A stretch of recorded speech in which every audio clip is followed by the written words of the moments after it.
It was the year 1986, and I was in the military at that time. One day, I received a radio call to go to the house of a sergeant who worked in the same detachment as me. It was 9 a.m. on a Tuesday. We went to the location, parked the patrol car, and stood in front of the gate. We noticed that the living room door was open, a door that faces the street. My companion and I found it strange, as military personnel do not usually leave doors open like that. We walked up to the living room door and called out, but no one responded. I told my partner to go around the outside of the house, as there was a yard surrounding it, and I entered through the living room. Upon entering, I noticed that the living room was somewhat dark, and there was music playing at a very low volume, as if someone was there listening. I checked the bedroom and found nothing, then went to the kitchen and found nothing as well. I was standing near a door that led to the backyard when I looked toward the living room door and noticed a creature. I say creature because it did not seem to be anything from this world. It was there, as if it was spying on me through the door. I could see its head and part of its shoulders. The head was gray and hairless, with black eyes and very thin lips. I looked away and stared at the floor, not wanting to confront it, but I could sense it was staring at me. I didn't know what to do, so I slowly placed my hand on my holster and waited for any reaction from it. Suddenly, I decided to look at it again, but it was no longer there. Later, I asked my colleague if he had seen anything strange around there, and he said there was nothing unusual. I didn't tell anyone. Time passed, and my transfer to the capital was coming through. One beautiful morning, I was woken up by that sergeant from the house we had investigated, and he told me that my transfer had gone through. He said, Anderson, wake up. Your transfer is through. Your time here is over. Now you will meet new people. You have seen everything you needed to see here, and even things you shouldn't have seen. Hearing those words, I had no doubt.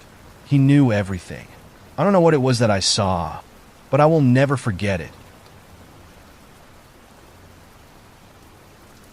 What I'm going to tell you about happened to me when I got a job in 2002 at a shopping mall in Sao Paulo. For obvious reasons, I won't say which one. I was working in the mall's administration, which is on the top floor. Every day when it was time to leave, always after 10 p.m., all the employees were tired and everyone wanted to take the elevator to the ground floor or the garage, and so the elevator was always full. Sometimes it would take 4 trips until everyone could get off. Since I was always in a hurry, I never waited for the elevator to arrive, and I would go down the stairs, but no one ever came with me. I was always the only one on the stairs when it was time to leave. I didn't think it was strange, so I never asked anything, and no one ever said anything to me. I just thought everyone was too tired to go down the stairs. Well, I had been there for 3 months, and always when it was time to leave, there I went up the stairs. One day I was going down, and I heard footsteps coming from upstairs. So I thought, finally, someone else has realized that the stairs are faster than the elevators, and I didn't think anything else about it. And so life went on. The other days, I kept going down the stairs, and sometimes the footsteps would appear. I never saw who it was, and there was never a specific time or day, which made me think it was someone else. Until one day I noticed that after I left the stairs and slammed the metal door, it was one of those metal fire doors that always slam when you walk through them, making a loud bang. No one came out. I kept walking slowly, curious to see who it was that was coming down the stairs, but no one came out. I walked the entire length of the hallway, and nothing, and it was a very long hallway. No one came out, and if it was someone going to the garage, they would have to leave the stairs that came from above and enter the stairs that went to the garage, because they were separate. That made me curious. In the following days, I would go down the stairs waiting for the footsteps to appear, so I could see who it was, and nothing. No noise other than my own footsteps.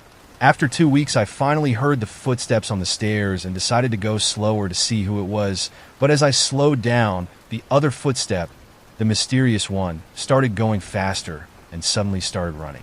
When I heard the sound of the other footstep running, I ran down the stairs. When I got to the ground floor in front of the exit door, the sound of the other footstep was coming from the flight above, right after the staircase turned.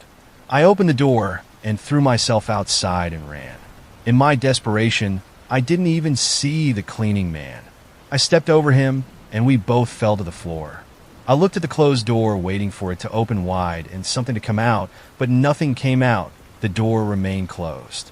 The cleaning man was an elderly man, almost 70 years old, and he was one of the oldest employees in the mall. After I got off him and helped him get up, he saw how I was panting and with wide eyes looking at the door, and nothing and no one was coming out of it. He grabbed my shoulder and said, "Son, the stairs are not a good place for you to play." So I told him I was just leaving and was in a hurry. That's why I had run down. He looked me in the eye and said, "The stairs are not a good place for you, and you shouldn't play on them." I asked him why the stairs were not a good place for me, and he simply looked at me, let out a little laugh like a TV fortune teller, and said, "He. They are not a place for you, my son. You just need to know that. Now go home. He. And he continued with his broom down the hallway. I thought it was a bit strange and went home. The next day, I felt renewed courage and curiosity was greater than fear. All day long, whenever I had to go up or down, I would take the stairs, but now there were people going up and down them too. When it was time to leave, there was a huge crowd in front of the elevator. I looked at the stairs and there they were, waiting for me, empty, cold, silent.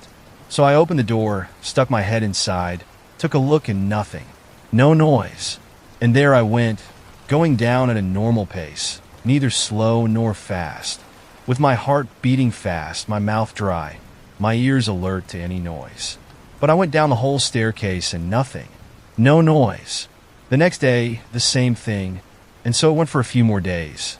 After almost a month of what had happened, I had forgotten everything. I was already going down the stairs as if nothing had happened.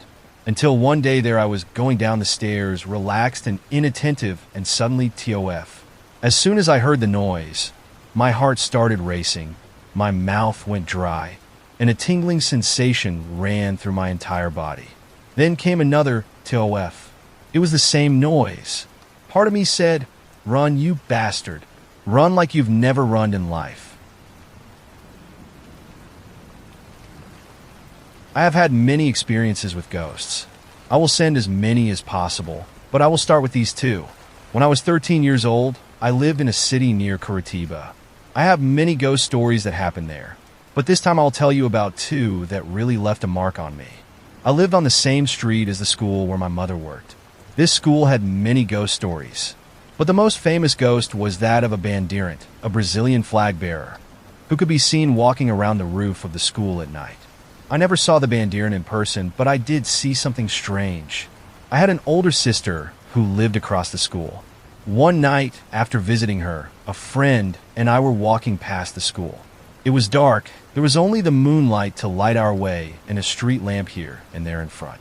There were no street lamps in front of the school. As we were walking past the school, I looked up at the full moon, but as I looked up at the moon, I saw something reflecting its light on the roof. It was a sword. The blade of the sword was reflecting the moonlight.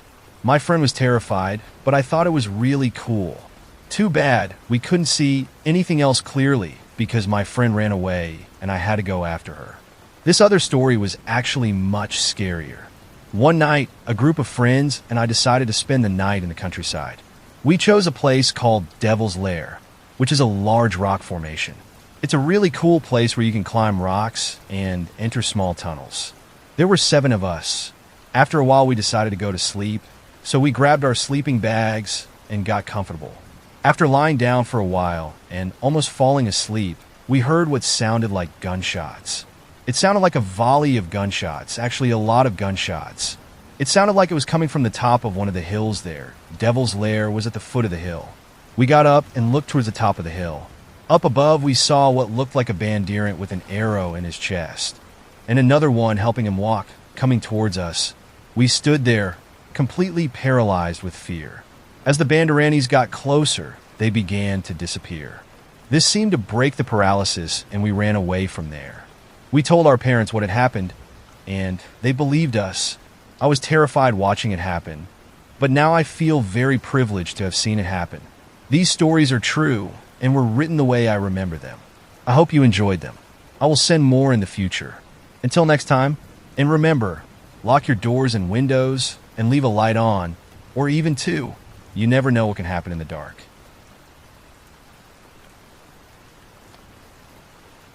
It all started on a very hot and dark night.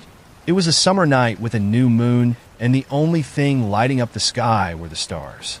We were in the car, aimlessly trying to kill the boredom. It's hard when you live in a small town in the interior of Sao Paulo.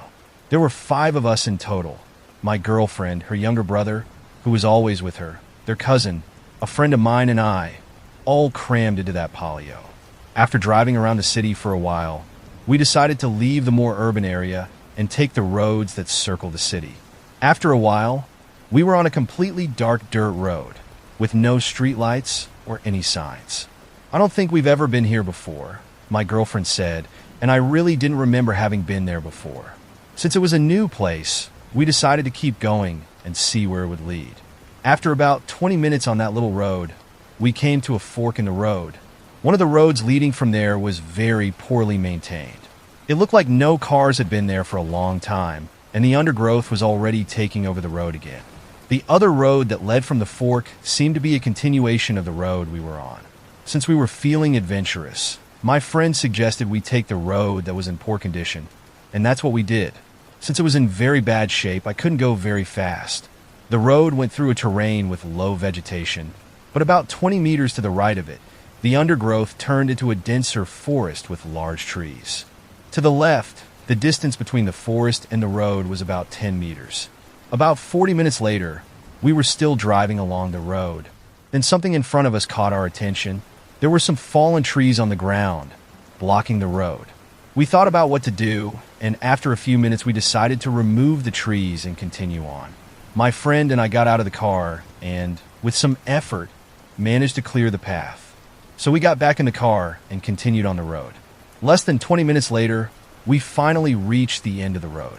It ended up at a house. A large house, to be exact. We thought it was strange to have a house like that there, so far from the city, almost hidden in the middle of the woods. And what a house! It had 2 floors and a bunch of windows spread all over the facade. We counted 8 downstairs and 9 upstairs. The front door was huge, with stone steps in front, as well as the door frames. The house was completely run down. The windows looked rotten. Since we had gone to so much trouble to get there, we decided to take a look inside the house. But since we didn't have a flashlight, I left the car pointing at the windows and turned on the high beams. Despite the rotten appearance, the door was very solid and heavy, and it was very well locked. The only way was to try one of the windows. Without much effort, we managed to open one, which almost fell apart when we pulled it. My friend went in first to take a look inside to see if the floor wasn't rotten, if the ceiling or walls didn't look like they were going to fall down or anything like that. After a while, he appeared at the window again, saying that everything was fine. Then my girlfriend's younger brother came in, then my girlfriend's cousin, then my girlfriend, and then me. We had entered a room, which seemed to be a dining room. It was almost empty, except for some old wooden chairs thrown in a corner. The floor was also wooden and creaked a lot as we walked. We opened 2 more windows to get more light inside. After taking a good look at this room, we decided to take a look at the rest of the house. This room had 2 doors, a double door on the right, which led to another room where the front door was, and a smaller door ahead, which led to the kitchen. We went through the double doors and ended up in a very large room, the entrance hall. This room had the entrance door on our right, front of the house, and a staircase on the left that led to the second floor, but the staircase was completely rotten and broken, which prevented us from going up to the second floor. We opened some windows to light up this room too. We were just talking and walking around the room when my girlfriend's brother said he heard a noise coming from upstairs. We thought he was just trying to scare us, so we all heard the noise. It was the same noise the floor made when we stepped on it. It must be the house sagging, my friend said. It's just the house creaking, it's old now. Then we heard the sound again and again. It sounded like footsteps somewhere up there. We couldn't tell exactly where it was coming from. So everyone, except my girlfriend's cousin, approached the staircase to try to hear anything up there. Then we heard the sound again, 3 steps, and then the car stopped. My girlfriend's brother asked, "I wonder if there's someone up there?" But no one answered. Then we heard a shrill scream. But it wasn't coming from up there, but from the window. It was my girlfriend's cousin. While we went to look at the stairs, she stayed at the window, looking out. She came running towards us and started saying that there was someone next to the car. When she said that, I felt my blood run cold, and all the hairs on my body stood on end. My girlfriend stuck to me and was shaking all over. "Are you sure you saw someone next to the car?" My friend asked. Yes, I saw it. I didn't see where it came from, but it was standing next to the passenger door. No one had the courage to go see if there was really someone there. Then the headlights started to get dim. What's that? What's going on? My girlfriend's brother asked. I think the car battery is dying. I replied. My girlfriend started squeezing my hand and crying, saying that this was not the time for the car battery to run out. We were all scared. A few seconds later, the car's headlights went out completely. The five of us were left in complete silence. Then my friend said someone is going to have to go to the car and see what happened, or at least turn it on, and of course that someone was me. Sometime later I decided that there was no other way. I was going to have to go outside in the dark. I said that I would, and that they should stay where they were. I tried to make as little noise as possible until I got to the window. Even with my eyes accustomed to the darkness, I couldn't see anything, just a darker shadow that I hoped was the car, and only the car. I jumped out the window and drove slowly, holding the car key. When I got to the car, I opened the door and the interior light came on. I thought this was strange, since if the battery had died, the light inside the car wouldn't come on. Then I saw that the headlights were off. Then I felt that shiver run down my spine again. Although the car was unlocked, we didn't hear the door open or close. How could someone turn off the headlights without opening the door? And why did the headlights just go out instead of just going out? I turned on the headlights, and before I could think about what was happening, the rest of the people came flying out of the house window, screaming in terror. My girlfriend and her brother were crying. Their cousin looked completely terrified, and my friend was white as a candle. They practically threw themselves into the car and started yelling at me to lock the doors and leave. Not understanding anything, but already completely terrified, that's exactly what I did. It was a relief when the car started right away. I turned around and we sped down the road again. I asked what had happened, but my girlfriend was just trying to calm her brother, who was crying just like her. Their cousin was speechless, and my friend just told me not to stop, to keep going. When everyone was starting to calm down again, my girlfriend and her brother had already stopped crying. Their cousin was already talking. She only said, "I'm better now, but nothing else." I turned to my friend who was in the group behind me and asked what had happened. When I was looking back, my girlfriend who was in the group next to me yelled, "Stop!" In shock, I slammed on the brake. The car skidded a little, but stopped. Everyone inside flew forward. When we got back in the car, I looked at my girlfriend and asked what was wrong. Then I saw that she was crying again, pointing her finger forward. Her hand was shaking. Then I saw what it was. The road was full of trees again, blocking the path. "Didn't you guys remove the trees from the path?" my girlfriend's cousin asked.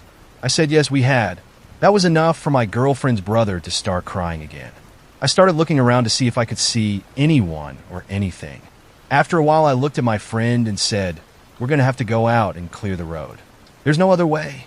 He told me to go over the trees. If I go all out, the car will hit the tree trunks and either we'll get stuck and we won't get out, or we'll get a flat tire, or we'll break something and we won't get out of here either. The only option is for us to clear the road. After a while of silence, he agreed. We both got out and went towards the fallen trees on the ground. My girlfriend closed the car door and locked them, and with the key inside, cool of her up. This time there were a lot more trees than before. Very carefully and paying attention to everything around us, we started to drag the trees out of the way. When we finally cleared the path, we looked at each other with a look on their faces that said, "Let's get out of here." When we were walking back to the car, we heard a noise in the woods. We stopped in place and looked to our left. We couldn't see anything, especially with the car's headlights right in front of us. Then suddenly some birds flew away from where the noise was coming from. That was enough for us to run towards the car. The worst part was that when we got there, no one wanted to open the door for us. We kept banging on the window, but the people inside the car were just crying and screaming. My friend and I were almost panicking. He was already looking for a rock to break the window to get into the car when my girlfriend's cousin finally unlocked the door. My friend got in through the driver's door and threw himself into the back seat, and I followed him. As soon as I sat in the seat, I slammed my foot on the accelerator. The door closed, and the car sped off. But despite the speed at which we were driving, we could still see something coming out of the woods. It looked like a dark, human-shaped speck, and it was very tall. It seemed to be over 2.5 meters tall. My girlfriend and her brave family were in despair when they saw it. They started crying like scared babies. From that point until we reached the dirt road, I didn't slow down. I was going full throttle. The car was bouncing around like a wild ox on that bumpy, poorly maintained road. When we reached the better maintained dirt road, I went full throttle and didn't slow down either. When we reached the asphalt road, we were a little calmer, and I finally eased off the accelerator. No one said anything until we reached the city. When we arrived, we went straight to my girlfriend's house. Her parents had gone out. While she, her brother, and their cousin were going to the house, I pulled my friend aside and asked what had happened inside the house for them to run out like that. He said that while I was outside in the car, they heard a few more footsteps upstairs. They were listening to see if they could figure out what it was, when suddenly a sound came from the top of the stairs, as if someone was holding their breath, and then suddenly let it out. He said that after that, a rotten smell came, as if there had been some dead animal there for over a week. The sound of that strange breathing had already scared them enough to run away. But right at that moment I turned on the car's headlights, and they saw a shapeless thing coming out of the kitchen. But it seems that when I turned on the car's headlights, the lights scared her, because she went back to the kitchen right away. That's when they panicked and ran away. He said that they couldn't see what it was properly. They practically saw a black spot coming back to the kitchen alone. To this day, I don't know what it was that we bumped into. My girlfriend's brother still has nightmares about that night and doesn't like to talk about it at all. My girlfriend gets really mad if I try to get her to talk about that night. Their cousin is the only one who says anything, but she also doesn't like to talk about it much. I know that in addition to the scare we had, my car suspension was completely ruined after our escape. I had to have it completely rebuilt. I've never been back to that place, and I never want to go back. Sometimes people ask me where it is because no one believes my story, but I don't tell them. If that road was blocked, it must be for a good reason.